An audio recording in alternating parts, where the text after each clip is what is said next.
चाईबासा में आज भाजपा कार्यकर्ताओं का समागम हुआ, जिसका मुख्य केंद्र रही केंद्र सरकार की महत्वाकांक्षी योजना विकसित भारत जी राम जी। पूर्व मुख्यमंत्री अर्जुन मुंडा ने जिले भर से आए कार्यकर्ताओं को संबोधित करते हुए कहा कि यह योजना पारदर्शिता के साथ ग्रामीण क्षेत्रों में रोजगार सुनिश्चित करने वाला एक सुदृढ़ कानून है। जी राम जी एक गारंटी एक्ट है। एक्ट के माध्यम से संचालित होने वाली एक कार्य योजना है।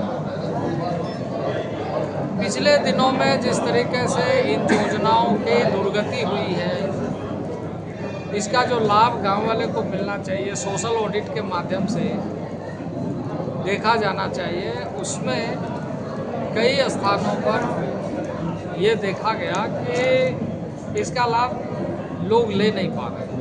विकास की चर्चा के बीच अर्जुन मुंडा ने राज्य सरकार की नीतियों पर भी कड़ा प्रहार किया।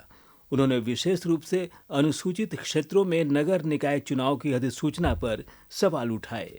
श्री मुंडा ने आरोप लगाया कि राज्य सरकार संवैधानिक प्रावधानों की अनदेखी कर अनुसूचित क्षेत्रों में नगर निकायों का अतिक्रमण कर रही है। ग्रामीण क्षेत्र जो शेड्यूल्ड एरिया नोटिफाइड है, जिसको प्रेसिडेंशियल ऑर्डर से ही घटाया बढ़ाया जा सकता है, उसका अतिक्रमण अर्बन एरिया में कैसे सम्मिलित करके किया जा रहा है। ये तो घोर संविधान का संकट पैदा कर रहे हैं। और ये अपने तरीके से कह सकते हैं कब नोटिफिकेशन क्या हुआ है क्या नहीं हुआ, आप उसको ठीक करिए। वहीं हाल के दिनों में चर्चा में रहे यूजीसी बिल के मुद्दे पर भी अर्जुन मुंडा ने पार्टी का रुख साफ किया। उन्होंने दो टूक शब्दों में कहा कि केंद्र सरकार ऐसा कोई भी कदम नहीं उठाएगी जिससे किसी वर्ग या समुदाय के हितों को ठेस पहुंचे। साथ ही विरोध कर रहे संगठनों से भ्रम में न आने की अपील की।